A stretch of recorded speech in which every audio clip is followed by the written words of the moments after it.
In the late hours of November 14, 1942, the waters around Guadalcanal were so black and windless that even the waves seemed afraid to make a sound. The Pacific, usually alive with the roar of surf and the cry of seabirds, felt frozen in place, as if the ocean itself sensed what was coming. Somewhere out there in the darkness, the Imperial Japanese Navy was advancing again, determined to bombard Henderson Field and finish the fight for the island once and for all. Aboard USS Washington, the flagship of Rear Admiral Willis Lee, the crew moved with tense, silent precision. The battleship was a steel giant, but tonight even she felt small, surrounded by shadow and uncertainty. The men whispered only when necessary, their voices swallowed instantly by the vast night. Every order was crisp, low, controlled. They knew the Japanese had already sunk several American cruisers in previous night battles. They also knew this time would be different.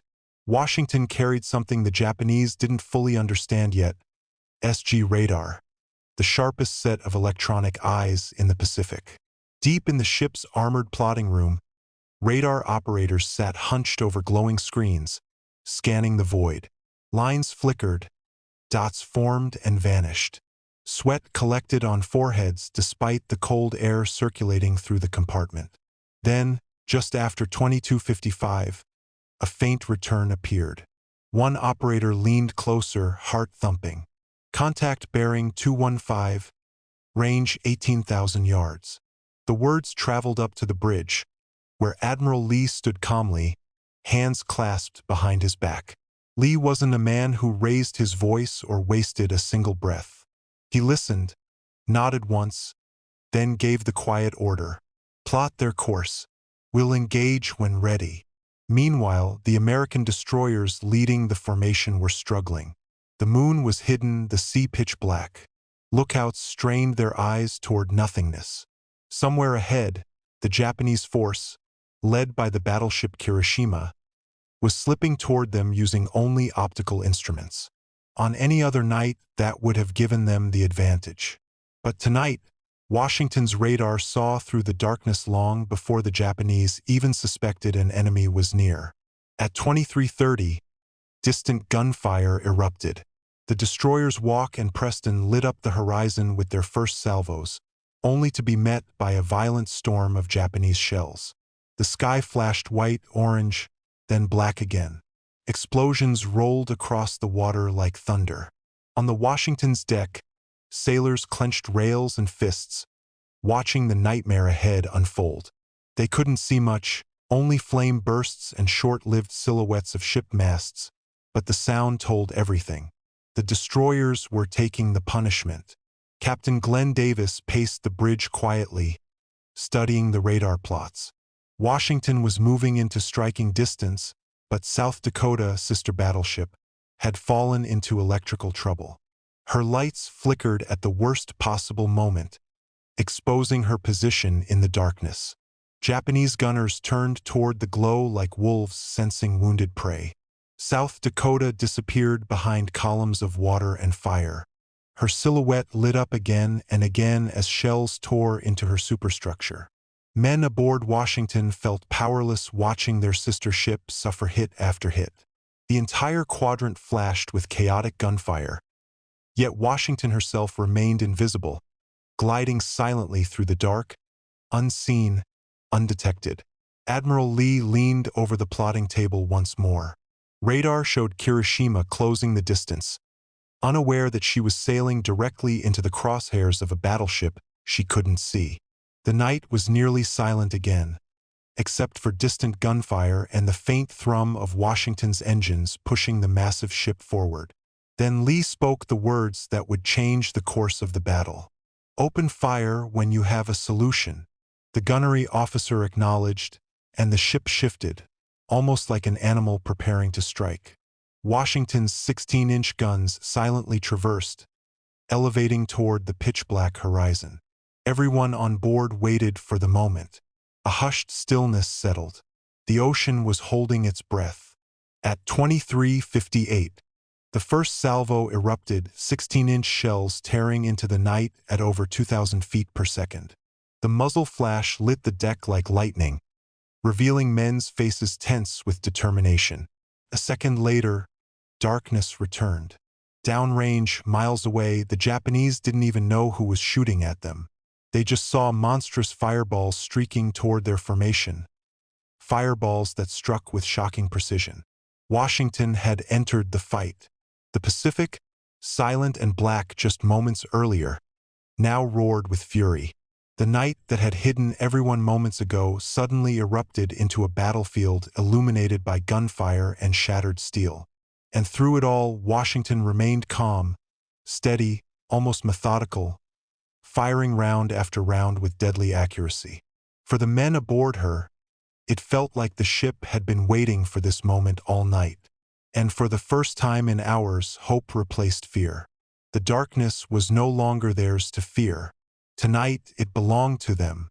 The night of November 14, 1942, was the kind of darkness sailors later described as liquid. It clung to the ships, swallowed the horizon, and made even the closest destroyer vanish into nothingness. The waters off Guadalcanal were silent except for the low hum of engines and the occasional whisper of wind. Yet every man aboard USS Washington knew the truth. Somewhere out there, the Imperial Japanese Navy was approaching. And this time, the Americans had a silent weapon the enemy couldn't see coming. That weapon hummed quietly inside a cramped, windowless room deep in the battleship's steel body, SG radar, the most advanced surface search radar in the world. The operators inside the radar room looked nothing like the stereotypical warriors of naval battles. They weren't manning guns or shouting orders. Instead, they sat hunched over screens glowing pale green in the darkness, headphones pressed tight against their ears, hands gently adjusting dials as fine as the threads in a watch. Outside, the Pacific was a black void. But in this room, the void had shape, distance, direction, and movement. The young radar operator on duty, Seaman First Class Harold Brenner, wiped sweat from his palms before returning to the scope. He'd been trained for this moment, but nothing prepared him for the responsibility. Every faint blip, every flicker had meaning. In the dark, the lives of thousands rested on the accuracy of these ghostly green shadows. At 22:52, Brenner saw it, a dot, faint but steady, slipping across the edge of the radar screen. Contact bearing 213, range 20,000 yards. His voice trembled but remained clear. Within seconds, the message reached Admiral Willis Lee on the Washington's bridge. Lee, a calm, analytical officer and one of the first admirals to truly understand radar's potential, nodded thoughtfully. Unlike many traditional commanders, he didn't mistrust the new technology. He trusted it more than human eyes, especially on a night when human eyes were blind. While Japanese ships steamed confidently toward Guadalcanal using only optics and nighttime training, assuming they were invisible, the Washington saw all of them. Radar exposed the formation like lanterns moving through the dark. Brenner and his team tracked Battleship Kirishima, cruisers Otago and Takao, and a screen of destroyers, all long before the Japanese knew the Americans were there. It was the first time in history a battleship would fight using radar as its primary vision. Above deck, Washington slid forward silently. No searchlights, no flares, no gun flashes. She was a ghost, guided only by the hands and eyes of the men in the radar room. Meanwhile, the American destroyers ahead were being torn apart by Japanese fire. Sailors aboard Washington heard the terrifying, distant thunder of explosions, saw the brief flashes, but they did not move blindly toward the noise. Radar kept them on course. When USS South Dakota, the Washington's sister ship, suffered catastrophic electrical failures and was suddenly lit up like a target sign, Japanese gunners opened fire on her with everything they had. The night sky erupted around her, but Washington remained unseen. Radar operators fed continuous updates to the gunnery teams. Brenner's voice echoed through the ship. Target moving to port. Distance closing. New contact bearing 210. The radar picture became a living map of the battle, a map the Japanese didn't even know existed. Inside the plotting room, officers used the radar data to calculate a firing solution on Kirishima. The Japanese battleship was still blindly searching for South Dakota, unaware that Washington had maneuvered into a perfect attack position. "Solution ready," the gunnery officer announced. Admiral Lee gave the order with calm precision. "Open fire." What followed became legend. Washington fired her first salvo guided entirely by radar. 16-inch guns cracked open the night, fire illuminating the deck like a brief sunrise before darkness slammed shut again. Radar operators watched calmly as the echo of Kirishima shifted, evidence of hits long before lookouts could confirm anything visually. The Japanese were stunned. They had no idea where the shots were coming from. Their optical sights had seen nothing. Their spotters reported nothing. For the first time in naval history, a battleship was being hit by an enemy it couldn't see, even at point-blank naval combat range. Minutes later, Kirishima was burning and mortally wounded. The silence that followed inside the radar room was eerie. Brenner stared at the screen where the Japanese battleship's once clear blip faded, then flickered, then vanished entirely beneath the waves. He didn't cheer. Neither did anyone else. They simply stared, understanding they had just witnessed something new, something that changed warfare forever. For centuries, naval battles had revolved around visibility. Who saw first, who maneuvered first, who fired first. But on that night, visibility no longer belonged to the eyes. It belonged to the machines, and to the operators trained to interpret their ghostly signals. After the battle, Admiral Lee walked silently into the radar room, nodding once at the exhausted crew. "You men," he said quietly, "made the difference tonight." He didn't exaggerate. Without radar, Washington might have blundered into the Japanese formation. Without radar, South Dakota might have been lost. Without radar, Kirishima would have fought on, perhaps changed the battle's outcome. But with radar, the Americans fought the most one-sided night battleship duel in naval history. That night proved something the world had never seen before. In a world of darkness, the fleet with the best eyes, even electronic ones, doesn't just survive. It wins. The order came quietly, too quietly for what it meant. "Washington, you are free to fire when ready." No shouts, no dramatic trumpet, no roaring command. Just a calm transmission across the battleship's internal speakers. But every sailor who heard it felt the same electric jolt travel down his spine. After an hour of tense maneuvering in total darkness, USS Washington was finally unleashed. It was 2300 hours on November 14, 1942, and the waters north of Guadalcanal were a furnace waiting to ignite. American destroyers had already been shattered by Japanese gunfire. USS South Dakota had stumbled into the enemy's sight like a wounded animal, drawing every spotlight and shell in her direction. The night sky was pulsing with orange flashes, smoke, and chaos. Yet Washington remained unseen, a silent giant in a sea of fire. Inside the radar room, the operators had already drawn a near-perfect picture of the battle. The Japanese battleship Kirishima, accompanied by destroyers, was pouring fire into South Dakota, believing she was the only opponent left. They had no idea another American battleship, untouched, fully operational, had slid behind them like a predator positioning for the kill. Admiral Willis Lee stood calmly on Washington's bridge, lit only by the dim red glow of night operations. He had the firing solution in his hands. It was complete, precise, deadly. Target: enemy battleship. Bearing 150. Range 8,400 yards. The gunnery officer repeated the number as if tasting it. Below deck, the massive 16-inch Mark VI guns, each one capable of hurling a 1-ton armor-piercing shell, were already loaded.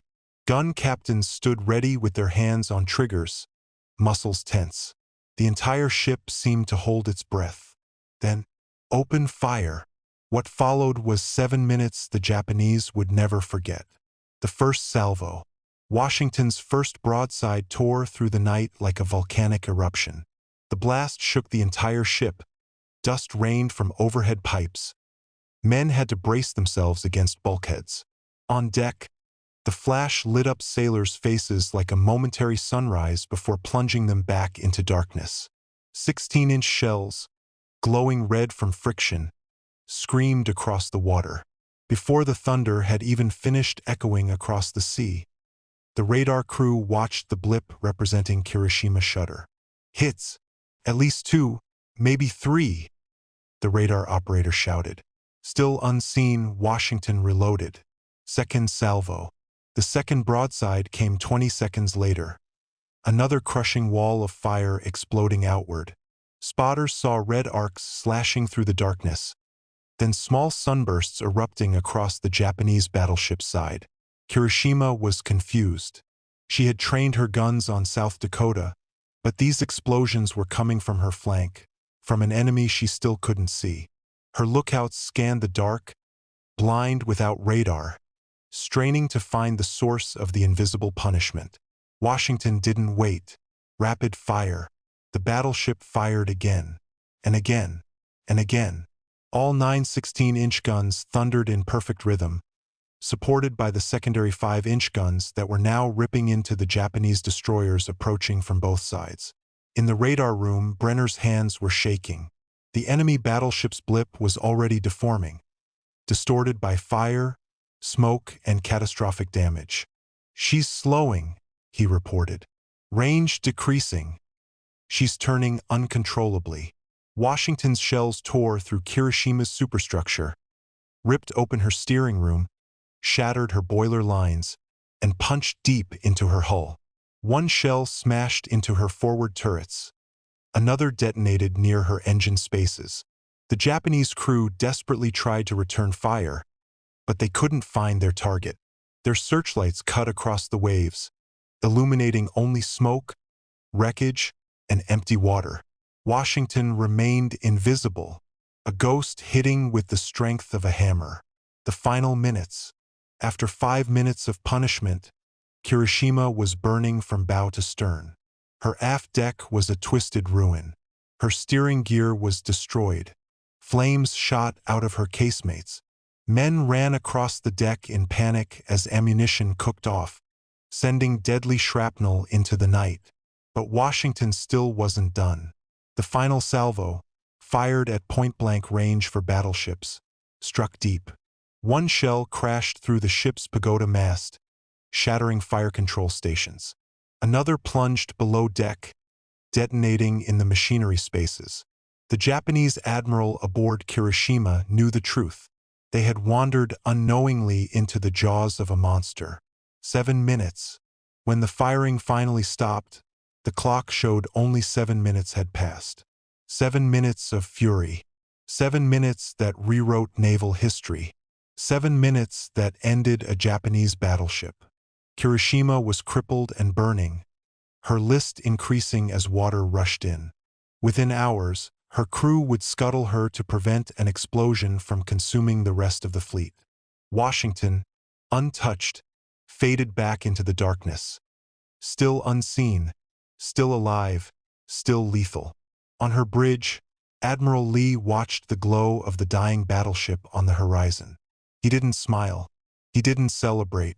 He simply nodded once and said, "This is what radar makes possible." The most decisive night battleship duel in history was over. 7 minutes, 9 hits, 1 battleship destroyed, and an American crew that proved the future belonged not to the ships that could see the farthest, but to those who could see through the dark. The battleship Kirishima had survived decades of storms, refits, and battles, but on the night of November 14, 1942, she faced something no captain, no crewman, and no amount of training could prepare for. The sea around Guadalcanal was pitch black, the kind of darkness that erased the horizon and swallowed even the stars. But beneath that silent surface, 2 massive warships were drawing closer. One unaware it had already been measured, tracked, and targeted by an enemy it could not see. Aboard Kirishima, the mood was tense but determined. The ship had been called in to support the Japanese push to retake Henderson Field. Spirits were cautiously high. The crew believed their battleship, rebuilt into a fast, powerful dreadnought, could withstand anything the Americans threw at them. They had fought before in these waters, Iron Bottom Sound. The Americans called it, but tonight they felt prepared. What they did not know was that the U.S. battleship USS Washington had locked them in her radar hours before the Japanese even suspected enemy capital ships were nearby. On Kirishima's bridge, Captain Iwabuchi Sanji stood rigid, hands behind his back, scanning the black void ahead. The smell of oil, steel, and the humid Pacific air mixed around him. His lookouts strained their eyes into the night. Nothing. The sea remained calm, deceptive, almost peaceful. Then the first sign came not from sight but from vibration. A subtle tremor ran through the deck plates. Some thought it was their own engines. Others thought it was distant thunder. But the officers recognized the truth. Heavy gunfire, far away, and approaching. Kirishima's spotters swept the dark with Type 22 radars. But Japan's systems were primitive, detecting little beyond vague echoes. They could not see the predator stalking them. Minutes later, the calm shattered. A lookout screamed, "Shell splashes to port!" Columns of water erupted beside the ship, fountains 30 meters high, illuminated only by the faint glow of the moon. The crew froze. Nobody had expected such accuracy, certainly not at night. More splashes followed, closer, tighter, marching toward the ship like footsteps of doom. Captain Iwabuchi barked, "Hard starboard! Prepare to return fire!" But Washington had already solved the firing solution. Her 16-inch guns, unseen in the darkness, hurled 1-ton shells across 18,000 yards with mechanical precision. The first hits landed with devastating force. A thunderous crack tore through Kirishima's hull. Marines in their quarters were thrown from hammocks as steel buckled inward. Flames burst out from ruptured fuel lines. Another shell smashed through the starboard turret housing, killing the gun crew instantly. Shock waves raced along the ship like invisible hammers. On the bridge, the concussion shattered glass and drove officers to the floor. Damage control teams scrambled through smoke-filled corridors, dragging hoses, pulling wounded men, shouting directions that were swallowed by alarms and explosions. But each time they stabilized a section of the ship, another shell crashed in, undoing their work and adding new fires to fight. In the engine rooms below, men worked shirtless in suffocating heat as pipes burst and steam roared out like wild animals. The battleship began listing slowly at first, then more sharply. Seawater rushed through gaping holes torn by armor-piercing shells. Still, the crew tried to fight back. Kirishima's main batteries returned fire blindly, relying on memory, estimation, and hope. But their shells sailed harmlessly into the night. They could not see Washington. They could not even find her silhouette. They were firing at a ghost. Another American salvo struck the steering gears. The rudder jammed. The ship began turning uncontrollably in a slow, dying circle. Men aboard called it the Circle of Death. Below decks, voices cried out for help, some trapped behind jammed doors, others suffocating from smoke. But the crew kept fighting, loyal to the end, believing the ship might still survive if they held on long enough. Captain Iwabuchi finally received the report no captain ever wants to hear. Flooding uncontrollable, fires spreading, turrets 2 and 3 offline, steering disabled. Ship cannot be saved. The order came moments later, quiet and heavy. Prepare to abandon ship. Young sailors hesitated. They had trained for victory, never defeat. The deck was hot under their feet. Smoke poured from ruptured plating. The once proud battleship groaned like a wounded animal. As the Japanese destroyers closed in to rescue survivors, the crew began climbing over the rails. Many refused to leave until their officers ordered them again. Others helped carry wounded comrades through choking corridors, guiding them toward the cooler night air. Kirishima listed sharply now, her massive guns dipping toward the Black Sea. Steam shot skyward as seawater reached the boilers. A deep rumble echoed through the hull, her final heartbeat. Within minutes, the ship rolled onto her side. Men in the water watched silently as the battleship that had served Japan for 3 decades slipped beneath the surface, her hull glowing from fires still burning inside. No last broadside, no final defiant shot, just a slow descent into the deep, swallowed by darkness, just as she had been struck. Far away, unseen, USS Washington turned away, unscathed, disappearing into the night as silently as she had arrived. Iron Bottom Sound had claimed another giant. The dawn that rose over Iron Bottom Sound on November 15, 1942, was unlike any other the men of Guadalcanal had seen. The humid Pacific air carried the faint smell of smoke, burnt fuel, and twisted steel. Somewhere beneath the waves lay the wreck of the Japanese battleship Kirishima, still settling on the seafloor, still glowing with the last traces of the fires that had consumed her. And standing alone above those dark waters, untouched and undefeated, was the silent giant that had sent her there, USS Washington. Few on Guadalcanal had known, during the chaos of the night battle, just how close they had come to disaster. The Marines defending Henderson Field had spent months fighting starvation, disease, and relentless Japanese assaults. They needed supplies, air support, and, more than anything, a break. What they did not know was that the Japanese had prepared one final, decisive push. Battleships, cruisers, and destroyers had been assigned to bombard the airfield at point-blank range. If they succeeded, Henderson Field would be crippled, and the Marines could be overwhelmed in days. The only thing standing between the Japanese guns and the men ashore was the U.S. Navy's Task Force 64. And at the heart of that force was Washington, a warship that, until that night, had never fired her massive 16-inch guns in combat. Inside her steel hull, the crew was exhausted but proud. The night battle had been chaotic, violent, and brief. And yet, through the blackness, the confusion, the fog of war, Washington had emerged almost untouched. Her radars had given her sight in a world without light. Her guns had spoken with terrifying precision. And now, the next morning, she sailed calmly through waters littered with debris that once belonged to a battleship as large as herself. Captain Glenn Davis walked the bridge in silence, studying the horizon. The sun reflected off the calm surface, giving no hint of the destruction that had taken place hours earlier. Officers approached him with reports, casualty lists, ammunition counts, structural checks, but Davis absorbed them all quietly. His ship, unbelievably, had suffered nothing more than minor splinter damage. Not a single major system was offline. He had taken a battleship into one of the most brutal naval engagements of the war, and brought her out without a single serious hit. Below decks, sailors shared whispered stories of what they had witnessed.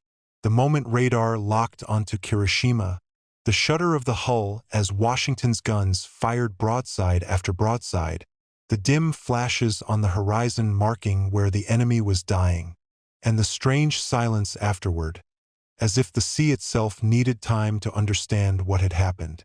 For the Marines on Guadalcanal, the news spread slowly. At first, only rumors. A battleship went down last night. Was it ours? No, theirs. Then, hours later, confirmation came from reconnaissance flights. Kirishima was gone. The Japanese bombardment force had retreated. Henderson Field, lifeline of the island, still stood. The Marines cheered. Some cried. Others simply sat down in the red dirt, too tired to celebrate. They knew what the loss of a Japanese battleship meant.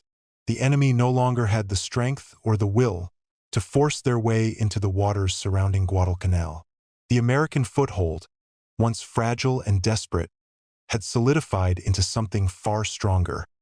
Hope. Back at sea, Washington continued her patrol. Sailors leaned over the rails, watching debris drift past.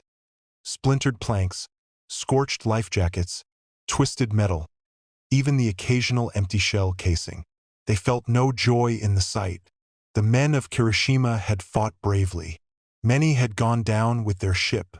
For all the pride Washington's crew felt, they also carried an unspoken understanding. War demanded victories, but it also demanded respect.